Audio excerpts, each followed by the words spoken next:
Okay, hi Danae, how you doing? I've got your work here. I want to take a look at it. Looks like you've got your cover letter redone and your resume as well. So I want to talk about that, and then I'll talk about your work as well as the background pages, and then we'll just kind of say, all right, now it's time. Where did I go?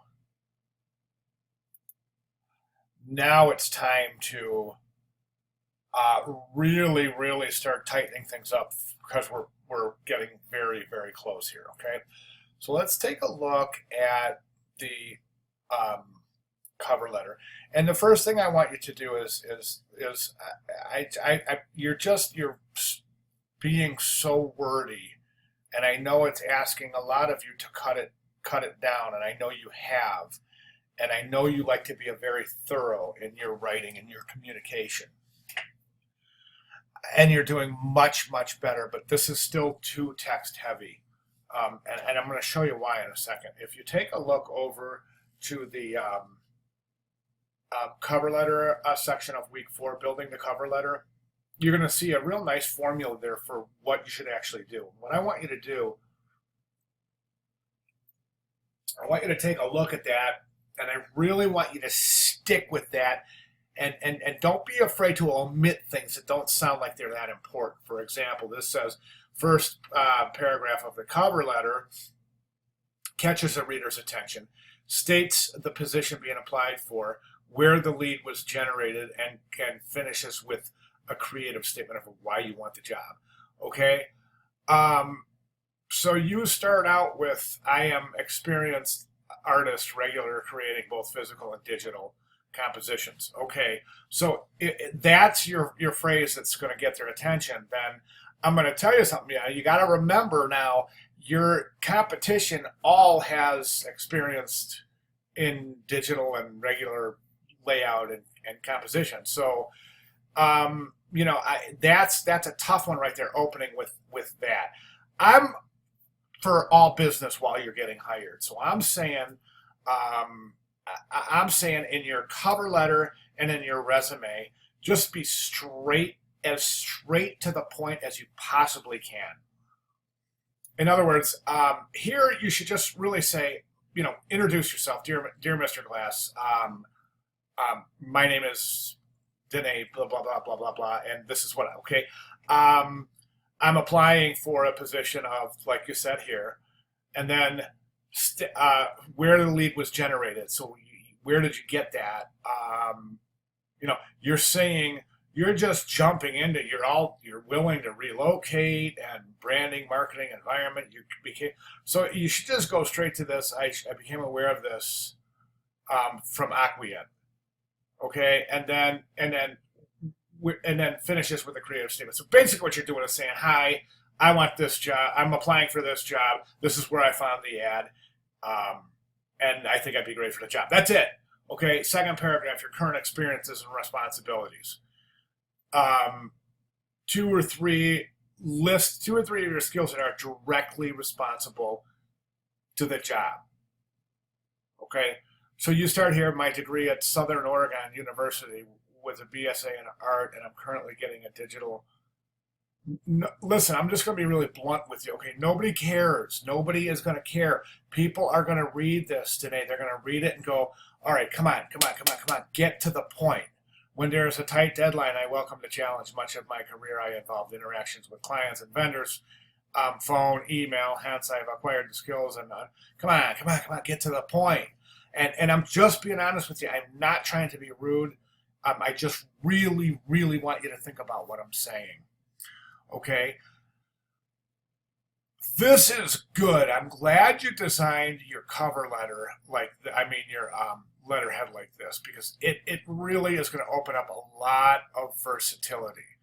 Okay, but you've got your Dana here, but you don't have, that formula isn't followed over here.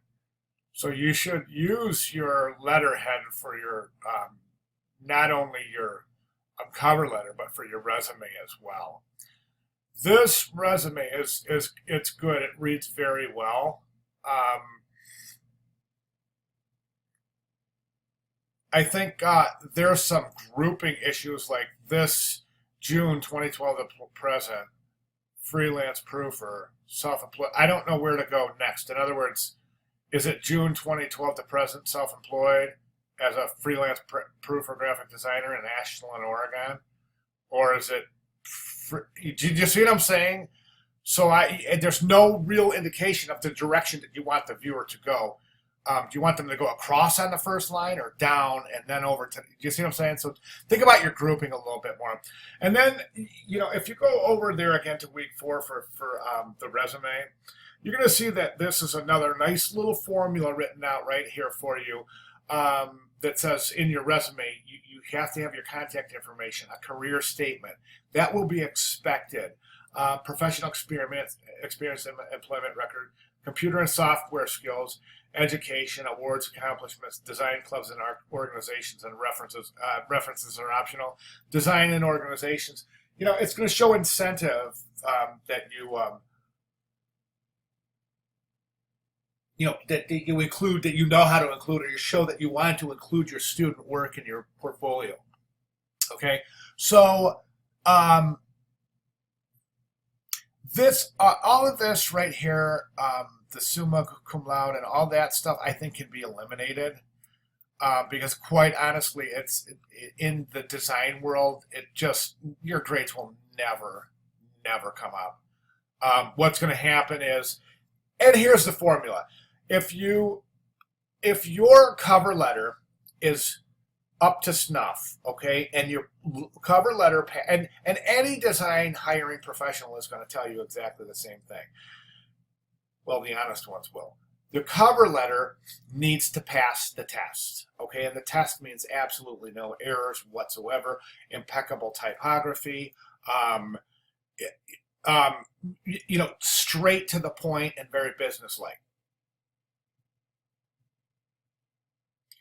Then you're going to have the resume. Now, if your cover letter passes the test, meaning that if the reviewer, the hiring professional at the company you want to work at, thinks this is a good cover letter, they're going to go on and they're going to look at your resume. Okay? And in the real world, I probably shouldn't say this because I'm probably breaking the law somewhere by saying this, but in the real world, if you don't see, if your reviewer doesn't see an impeccable, one typo in your cover letter, one mistake in alignment in the cover letter, and they're probably not even going to look at the resume. Okay, and conversely, any mistakes on a resume, and they're not going to look at your portfolio. So the idea is that an impeccable cover letter will get them to look at your resume, an impeccable resume will get them to look at your portfolio, and an impeccable portfolio will get them to look at you as an employee. Okay, so this is pretty good though. I think it would just align. Everything would be in such much better alignment. Such much better. I just said that. In such better alignment if these bullets here they just don't seem to be relevant information. These under your education. Okay, and then another thing here. Okay, and I just want to be honest with you here. You have your computer skills Mac, Snow Leopard OS X to this is irrelevant.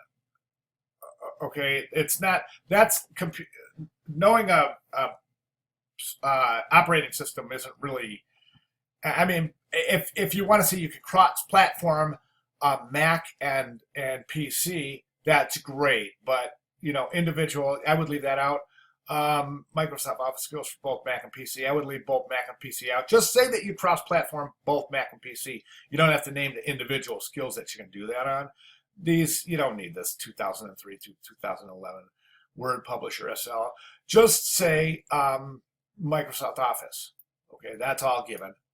Adobe Creative 6, Creative Suite. You don't have to list the versions. That's fine. I don't know what that is. 55 WPM. Is that words per minute? Again, that might not be something that's directly relevant to the designer looking at your work. Okay, now the background pages. I still think that you're not giving enough room here. Everything is so cluttered in and clustered in. So, like your logos here, shouldn't this be a designated area then for your type so that maybe on this page, let me just close this down a little bit. And so maybe your page would be like this. Like here would be the text, here would be your logo, and then your area to show your work would be like something like that. Okay, that would give everything such more, much more breathing room. Okay, but your work is looking really awesome and really, really nice job keeping on top of that.